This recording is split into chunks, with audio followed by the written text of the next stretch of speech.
우리가 살면서 많은 말을 합니다. 그 많은 말 중에서 가장 귀한 말, 의미 있는 말은 아마 우리가 마지막 할 말이 될 것입니다. 그것을 유언이라고 하지요. 오늘 본문에서는 다윗이 70인생을 이제 마치고 그에게 가장 사랑하는 아들 솔로몬에게 70인생에서 그가 경험하고 또 터득한 가장 귀한 말씀, 가장 중요한 말씀을 아들 솔로몬에게 주고 있습니다. 오늘 말씀을 통해서 하나님께서 우리 교회에 또 우리 각자에게 주시는 마지막 혹은 또 가장 의미 있는 당부의 말씀이 되기를 기도합니다. 오늘 말씀이 세 가지가 있습니다. 첫 번째 1절, 2절에서는 솔로몬의 정신을 무장시키고자 하는 말씀이 되고, 두 번째는 그의 인생에 가는 길에 그의 인생을 안내할 그 지침, 인생 지침에 대한 말씀, 세 번째는 그의 마음과 자세에 대한 말씀으로 정리하고 있습니다. 먼저 이 1절 보게 되면은 이렇게 말합니다. 다윗이 죽을 날이 임박하매 그 아들 솔로몬에게 명하여 가로되 내가 이제 세상 모든 사람의 가는 길로 가게 되었노니, 육신의 죽음이 가까웠다는 말입니다. 너는 힘써 대장부가 되고 라고 합니다. 힘써 대장부가 되고, 영어로 보게 되면 이 힘써라는 단어를 be strong이라고 했어요. 어떤 영어의 번역이든 다 일률적으로 be strong, 즉 한국말로 말하면 강하라, 강하고 혹은 강하라. 원어를 검토를 해보니까 이 힘써라는 단어 말이 강하라는 의미예요. 즉 다윗이 솔로몬에게 당부한 이 말씀은 솔로몬아, 강하거라, 그리고 대장부가 되어라 하는 이 말씀을 하고 있습니다. 즉 이 당시에 솔로몬의 나이는 20살 미만으로 봅니다. 다윗이 솔로몬을 낳을 당시는 이미 나라가 세계 그 주변의 나라들을 정복하고 안정을 이루었습니다. 그리고 그만 영적으로 육신적으로 마음이 풀어졌을 때 그가 밧세바를 범하고, 그리고 몇 년 후에 얻은 아들이 솔로몬이에요. 따라서 이 솔로몬 나이는 아마도 다윗이 그 10대 소년일 당시, 골리앗을 만났을 당시에 자신의 그 과거의 그 어렸을 때의 모습이 지금 솔로몬입니다. 하지만 솔로몬은 왕자로 태어나서 연단을 받지 않았습니다. 그는 고난을 받지 않고 왕자로 자랐어요. 이럴 때에 아버지 다윗이 솔로몬에게 하는 말은 네가 하나님을 믿을진대 강하거라, 강하거라. 자, 우리 약한 사람이 있고 강한 사람이 있습니다. 이 강하라는 의미 속에는 약한 사람, 무서운 일을 만나면 어떻게 하죠? 겁먹습니다. 그리고 주저합니다. 강한 사람은 무서운 일을 만나도 오히려 담대해지는 것이 강한 사람입니다. 문제가 생겼습니다. 어려운 일이 생겼습니다. 약한 사람은 그 어려움과 문제 속에 포기를 할 겁니다. 아니면 도피하든지 타협할 거지요. 하지만 강하라는 그 말씀 속에는 어떠한 어려움과 문제가 있더라도 포기하지 마라. 대적이 있습니다. 무섭습니다. 하지만 약한 사람은 그 대적 앞에 주저앉겠지만은 강한 사람은 물러서지 않는 것이 강하라는 의미예요. 강한 사람은 인간인지라 넘어질 때 있습니다. 하지만 넘어졌어도 다시 용기를 내서 일어나는 것이 강한 사람이에요. 다윗이 어렸을 때의 자신의 10대의 모습 생각하며 솔로몬을 볼 때에 이제 한 나라를 이끌어가야 될 왕위를 이어가야 될 그 어린 아들을 볼 때에 네가 하나님을 믿을진대 강하거라. 자기 자신의 그 젊었을 때의 생각이 났을 겁니다. 그 나이 때에 골리앗을 맞섰죠. 사무엘상 17장에 보게 되면은 그가 골리앗을 맞습니다. 그 골리앗을 맞설 당시에 다윗은 주님을 믿는, 하나님 믿는 믿음에서 강한 그러한 정신과 신앙을 가졌어요.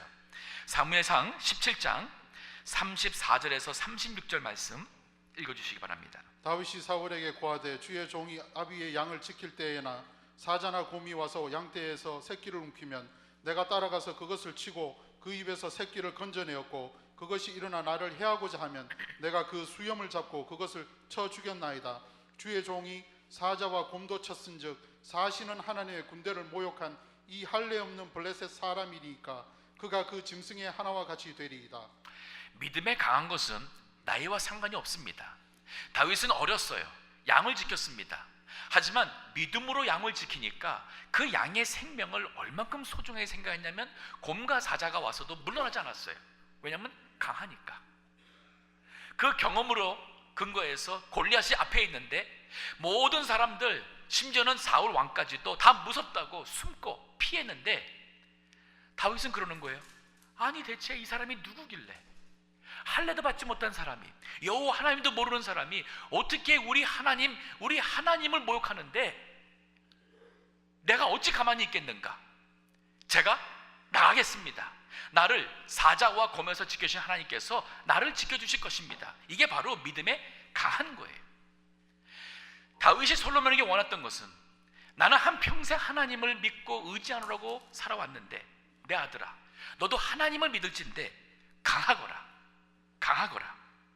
하나님께서 여호수아에게 주신 말씀도 있습니다.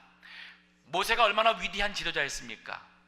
그 모세를 통해서 광야 40년을 지나왔습니다. 하지만 이제 약속의 땅에 들어가서는 젊은 모세 후계자로 여호수아가 섰습니다. 그때 하나님께서 친히 여호수아에게 준 말씀도 같은 의미예요. 하나님을 믿을진데 강하고 담대하라. 여호수아 1장 6절 그리고 7절 말씀. 마음을 강하게 하라, 담대히 하라. 너는 이 백성으로 내가 그 조상에게 맹세하여 주리라 한 땅을 얻게 하리라. 오직 너는 마음을 강하게 하고 극히 담대히 하여 나의 종 모세가 네게 명한 율법을 다 지켜 행하고 좌로나 우로나 치우치지 말라. 그리하면 어디로 가든지 형통하리니. 네, 우리 하나님 믿는 사람들은 이 세상에서 강하고 담대해야 됩니다. 강해야 됩니다. 믿음과 갔으니까 우리 정신세계가 강해야 돼요. 그런가 하면 대장부가 되라 했어요. 이 대장부가 되라는 말씀은 뭐냐면 남성성, 우리가 이 남성다움을 얘기하고 있어요.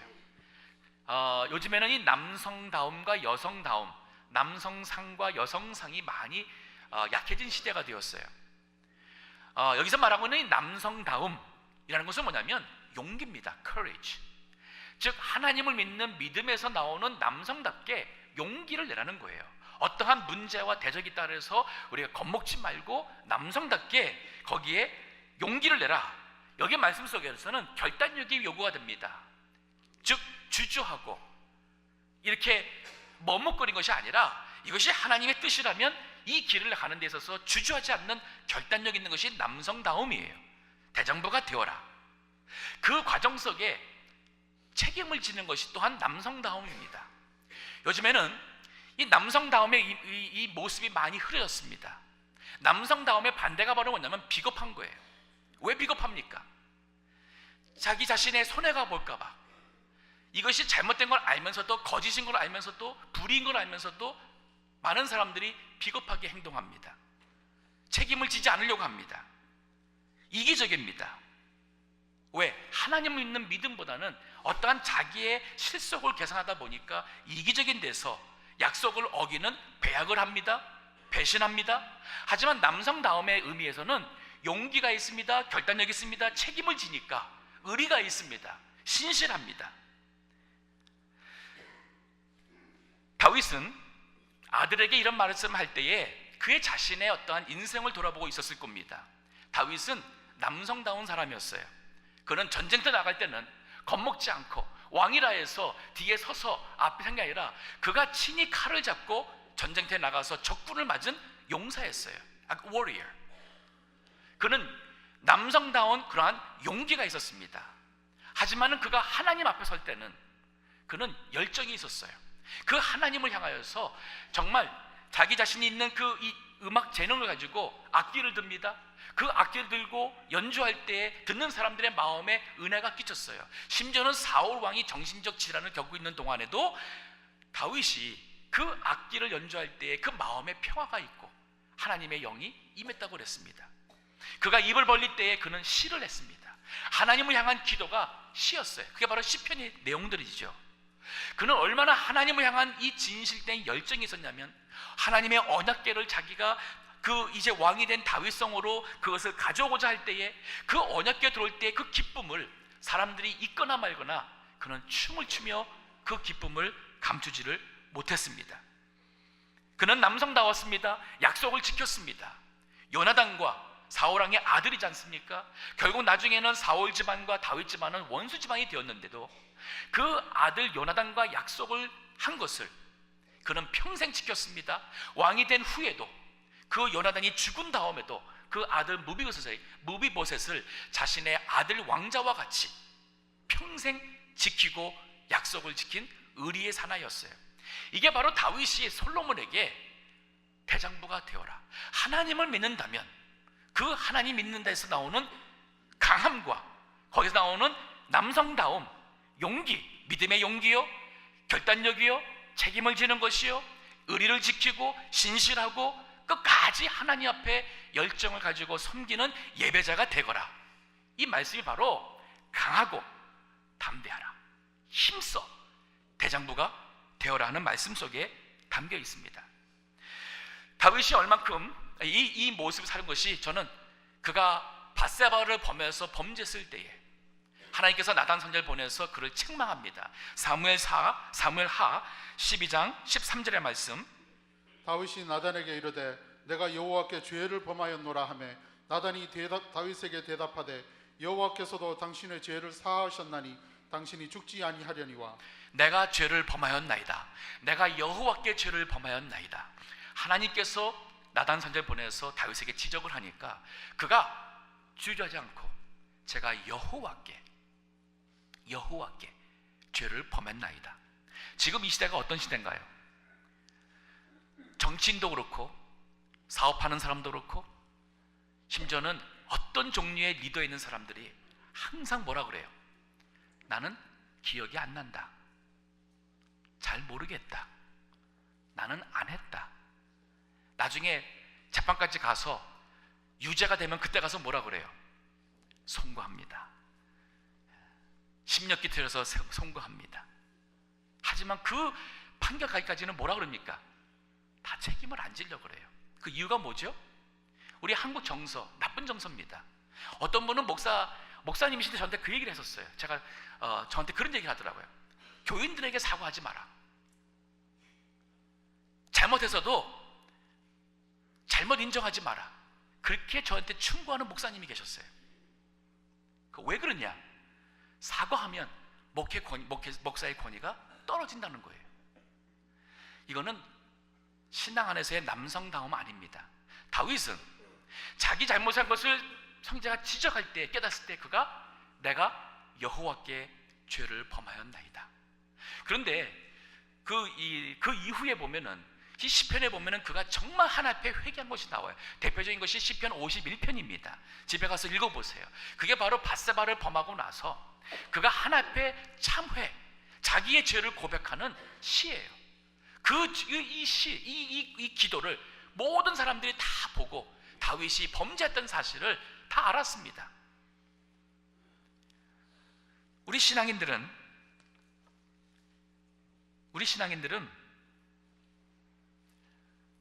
믿음 안에서 하나님을 믿는 믿음 안에서 강하시고, 그리고 대장부다움,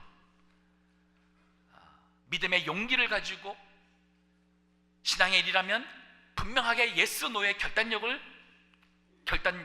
보여주시고 그 하는 모든 일에 있어서 책임을 지고 약속을 지키는 의리와, 세상적인 말이죠, 신앙적으로는 신의입니다. 신실함. 다윗이 첫 번째 솔로몬에게 부탁한 권면이었습니다. 그의 신앙적인 정신 무장이었어요. 그런가 하면 두 번째로 3절에 이렇게 말합니다. 그의 가야 될 인생의 지침을 말하고 있어요. 지침이라는 것은 인생길을 인도하고 또 이끌어줄 삶의 어떠한 원칙과 법이에요. 즉 우리는 그 어떠한 법이나 나름대로의 가치관, 원칙에서 살아갑니다. 다윗이 솔로몬에게 그것을 하나님의 말씀으로 살라고 3절에 말하고 있습니다. 보세요. 네 하나님 여호와의 명을 지켜 그 길로 행하여. 지킨다는 것은 하나하나를 우리가 순종하고 지키는 거지요. 행한다는 의미는 그것을 오늘도 하고 내일도 하고 계속 그 길로 살아가라는 얘기예요. 그러니까 한 번만 지키는 게 아니라 그렇게 평생을 살아가라는 얘기예요. 여호와의 명을 지켜 그 길로 행하여. 그 법률이라는 것은 율법의 세부적인 규정 혹은 정관입니다. 계명, 하나님이 주신 명령이에요. 율례라는 것은 하나님께서 지시한 율례라는 것은 어떤 이 판결 혹은 그 심판, 징벌의 어떤 그런 심판에 대한 그런 것이 포함된 그런 판결과 그런 판례를 얘기하고 있습니다. 그다음에 증거라는 것은 하나님께서 친히 말씀으로 역사나 여러 사건을 통해서 알려주신 그러한 말들. 자, 그 법률과 계명과 율례와 증거를 모세의 율법에 기록된 대로 지키라. 그리하면 네가 무엇을 하든지 어디로 가든지 형통할지라. 70년 한평생을 산 다윗이 살아보고 나니까 또 그 기간 동안에 많은 사람들을 보고 많은 나라와 민족을 보고 그가 한 말씀이 바로 뭐예요? 네가 하나님 말씀대로 살면, 그러면 무엇을 하든지 어디 있든지 하나님께서 너에게 형통하게 할 것이다. 이것은 명령과 약속의 말씀입니다. 이 말씀이 신명기 보면은 신명기 전체가 바로 이 말씀이에요. 제가 여기 그 주보에는 28장 1절에서 그 2절 말씀만 했는데 그 내용도 신명기 자체가 모세가 이스라엘 백성에게 남긴 유언의 설교입니다. 3편의 유언 설교가 신명기 전체인데 그 마지막 설교의 마지막 부분에 그 모세가 이스라엘 백성에 한 얘기가 바로 뭐냐면 여호와 하나님을 순종하면 너희가 복받는다. 하지만 여호와 하나님을 불순종하고 떠나간다면 너희들 저주받는다. 아주 간단 명료한 메시지입니다. 이것이 구약 내내 지금도 하나님께서 주시는 말씀이에요. 제 아들이 있는데 대학 다닐 때 좀 세상 격기로 나갔습니다. 그래서 공부도 제대로 못하게 되고 그런 때가 있었습니다. 자신의 어떠한 과의 싸움에서 이기고자 군대를 갔습니다. 군대 가서 전쟁터도 가보고 어려운 일을 많이 겪으면서 성경을 보기 시작했어요. 나중에 나와서 우리 가정 예배를 드리는데 우리 아들이 이 본문의 말씀을 읽으면서 하는 말이 뭐냐면 우리 고등학교 시절에 어렸을 때에 우리 가정 예배 드릴 때 제가 이 말씀을 했는데 그때는 그 앞에 있는 2절의 말씀, 힘써 대장부가 되라, 즉 강하고 대장부가 되라는 그 말씀을 자기는 좋게 받아서 남성답게 그렇게 하다 보니까 그만 살았는데 그 뒤에 나오는 바로 이 여호와의 명을 지켜 행하라는 말씀은 자기가 마음에 담지 않았답니다. 그러고서는 그만 그 말씀대로 살지 않음으로 인해서 자신이 잘못 인생을 몇 년을 살아가면서 겪었던 그 얘기를 하는 거예요. 그러면서 이 말씀, 요 3절에 있는 말씀이 얼마나 중요한지 자기가 뼈저리게 느꼈다는 그 말을 했어요.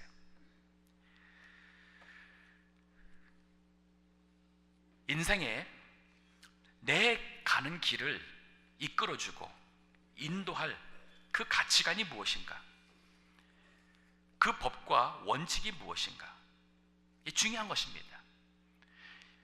우리가 하나님 말씀대로 살지 않으면 아무리 세상에서 잘된 것 같지만 결국 실패입니다. 자녀 교육이 우리 아이들이 하나님의 말씀을 마음속에 품고 이 말씀대로 살고자 하는 삶을 살아가지 않는다면 우리 자녀 교육 아직 미완성이고 실패를 할 수 있습니다. 왜냐하면 결국 우리에게 형통함을 주시는 분은 하나님이십니다. 솔로몬이 이 말씀을 처음에는 지켰습니다. 그래서 다윗 이후로 솔로몬이 왕이 되어서는 그 나라가 오늘날 이집트에서부터 지금 이라크, 요르단, 레바논, 시리아, 터키 남부 이거 다 포함해가지고 엄청난 영토를 다스리는 하나님 나라를 이루었습니다. 근데 마지막에 가서 여기 열왕기상 11장에 가서 보게 되면은 그가 하나님을 떠납니다. 떠난 내용이 바로 뭐냐면 바로 오늘 말씀에 경고한 것이었어요. 그가 정치적 이유나 여러 가지 이유로 아내를 많이 두었어요. 이방 여인들을 아내로 두었습니다. 700 그리고 첩을 300 1000명이라는 소위 여인을 두었어요. 근데 이 여인들이 자신들이 자랐던 그 문화와 그 나라에서 섬겼던 우상신을 데리고 왔습니다. 그리고는 이스라엘에 와서 그 우상과 다른 종교를 믿고 계속 그 일을 했어요. 솔로몬이 노년에 가서는 그만 자기 사랑하는 아내들과 함께 우상에게 절하는 죄를 범하게 됩니다. 결과가 어떻게 됐습니까?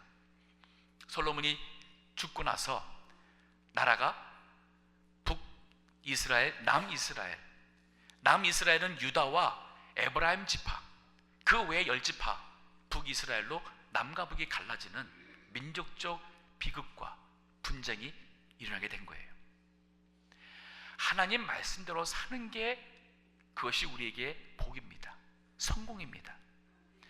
하나님 말씀을 저버리면 그것은 반드시 하나님의 심판과 하나님의 저주, 이 단어 강단에서 많이 안 쓰죠. 그러나 성경에 있습니다. 하나님의 저주와 심판을 피할 수 없어요. 시편 1편 3절과 4절, 이것도 다윗이 고백한 시지 않습니까? 읽어주세요. 저는 시냇가에 심은 나무가 시절을 쫓아 과실을 맺으며 그 잎사귀가 마르지 아니함 같으니, 여기 저는 바로 복 있는 자, 의인을 말하고 있습니다. 여호와의 말씀을 즐거워하여 그 말씀을 주야로 묵상하는 그 의인, 하나님의 말씀을 붙잡고 사는 의인은 시냇가에 심은 나무와 같이 철을 따라 아무리 가뭄이 된다 하더라도 과실을 맺는다고 했습니다. 4절 읽어주세요. 악인은 그렇지 않으며 오직 바람에 나는 겨와 같도다. 악한 사람, 하나님의 말씀과 원칙을 떠나서 사는 사람은 겨는 곡식과 구별이 안 돼요. 겉으로 볼 때는 똑같은 것 같았어요. 하지만 바람이 부는 날에는 겨는 다 날아가는, 아무것도 남는 것이 없는 인생이 된다는 말씀입니다. 자, 다윗이 솔로몬에게 당부한 이 먼저는 정신무장을 위해서 강하고 대장부가 되어라. 그리고 그 인생 가는 길에 있어서 너희 하는 모든 행동과 선택에 있어서는 하나님의 여호와의 말씀을 지켜 행하라. 세 번째는 그의 마음 자세를 4절에서 말하고 있어요. 열왕기상 2장 4절에 보니 여호와께서 내 일에 대하여 말씀하시기를, 만일 네 자손이 그 길을 삼가 마음을 다하고 성품을 다하여 진실이 내 앞에서 행하면 이스라엘 왕위에 오를 사람이 내게서 끊어지지 아니하리라 하신 말씀을 확실히 이루게 하시리라. 자, 3절에서는 여호와의 명령대로 그 법률과 계명과 또 율례와 증거를 지켜 행하라고 그랬어요. 근데 이 4절에서는 뭐라냐면은 너 마음을 다하고 성품을 다하여서 성실히 정직히 하나님 앞에서 살라는 거예요.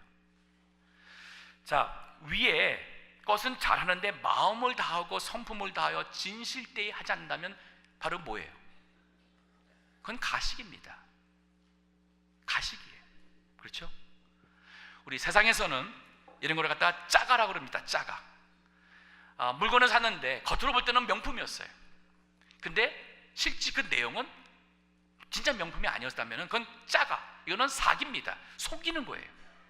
즉 솔로몬이 하나님의 말씀을 그 인생의 그 지침으로 삼아서 그거를 지키고 행하는 것은 중요하지만 더 나가서 또 중요한 게 뭐냐면 네 마음을 다하라는 거예요. 너 성품이라는 것은 너의 생각, 자세, 계획, 네 마음에 있는 이 모든 것까지, 양심까지도 다 해서 진실이 하나님을 섬겨라.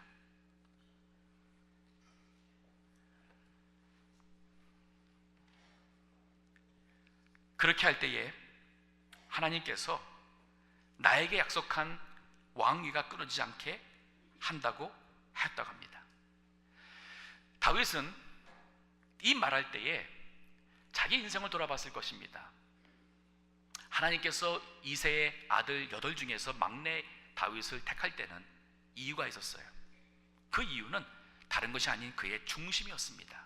열왕기상 16장 7절의 말씀, 여호와께서 사무엘에게 이르시되 그 용모와 신장을 보지 말라. 내가 이미 그를 버렸노라. 나의 보는 것은 사람과 같지 아니하니 사람은 외모를 보거니와 나 여호와는 중심을 보느니라. 다윗에게 형들이 있었습니다. 외모로는 정말 왕감이라고 볼 수 있는 사람들이 있었길래 사무엘은 첫째인가 보다, 아니 둘째인가, 셋째인가. 근데 하나님께서 다 아니라는 거예요. 그러면서 하는 말씀이 사람은 외모를 보거니와 나 여호와는 중심을 보느니라. 중심. 정말 우리 중심이 어떤가? 기도할 때에 어떠한 기도 제목만 가지고 하는 게 아니라 자기 자신을 돌아봐야 돼. 하나님 앞에 섰잖아요. 하나님 앞에 나와지 않습니까? 그러면 이제 더 이상 하나님 앞에서 우리가 양심을 속일 수 없습니다. 또 거짓할 수 없습니다. 기도한다면 그 하나님 앞에서 나의 죄를 보고 말씀 앞에 비춰진 나의 잘못된 삶을 하나님 앞에 회개하고 돌이키고, 하나님 저 용서해 주세요. 제가 사람은 속였는데 제가 주님 앞에 신앙 양심을 지키지 못했습니다. 하나님 용서해 주세요. 제가 이렇게 다시 살지 않겠습니다. 하나님 저를 불쌍히 여겨주시고 저의 허물을 주여 용서해 주십시오. 이것이 바로 하나님 앞에서 내 마음을 다하고 성품을 다하여 진실이 하나님을 섬기고자 하는, 살고자 하는 사람의 기도가 될 것입니다. 사무엘하 7장 12절에서 13절의 말씀은, 그 사무엘하 7장의 전체 말씀은 하나님께서 선자를 보내서 다윗에게 주신 약속이에요.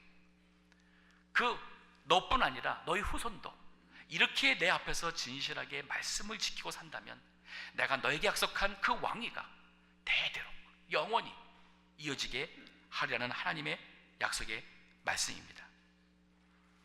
오늘 말씀을 통해서 우리 교회를, 또 우리 자신을, 우리 가정을 돌아봐야겠어요. 먼저는 다윗처럼 우리가 부모의 입장이라면 우리 자손들에게 내가 무슨 말을 남기고 마지막 인생의 기회가 주어진다면 우리의 가장 사랑하는 자녀들에게 내가 무슨 말을 남길까? 그때 가서 무슨 집은 큰아들, 가게는 둘째 아들, 이렇게 하면서 그거 물려줄 것만 생각하신다면 정말 신앙인으로서 부끄럽게 생각하셔야 됩니다. 여기 다윗의 이걸 보게 되면은 정치에 대한 얘기나 경제에 대한 얘기나 재산에 대한 얘기나 유산, 그런 얘기가 아니라 신앙이에요. 신앙에서 시작해서 신앙입니다. 내 자녀들에게 남길 수 있는 마지막 가장 귀하고 의미 있는 말이 무엇이 되어야 할까? 또 다윗처럼 자녀 앞에서 과연 나는 내가 남기고자 하는 말대로 내 인생을 살아왔는가, 또 살고 있는가? 내 인생의 주인이 바로 하나님이신가 생각해야겠고, 그리고 우리 솔로몬처럼 이 주신 말씀이 바로 하나님께서 나에게 주시는 말씀이구나, 이 말씀대로 살아야겠다, 이 말씀대로 살아서 이제는 정말 신앙인으로 내가 하나님을 믿을진데 이 세상 앞에서 어떠한 불이나 어떠한 문제나 어떠한 어려움이 있다 하더라도 강하고 대장부처럼, 그리고 이제는 하나님의 이 말씀, 이 원칙 속에서, 이 가치관 속에서 말씀을 지켜 행하여 내가 무엇을 하든지 어디 가든지 하나님께서 나에게 형통함을 주시며, 그리고 이 말씀을 내 마음을 다하고 성품을 다하여 진실이 하나님 앞에 삶으로 우리 하나님이 약속하신 축복이 내 세대뿐 아니라 내 다음 세대, 더 다음 세대, 주님 오신 때까지 우리 후손들이 하나님의 축복을 누리는 그러한 후손 되기를 기도하고 살아가는 우리 복된 모든 동부교회 성도님 다 되시기를 축원합니다. 기도하겠습니다.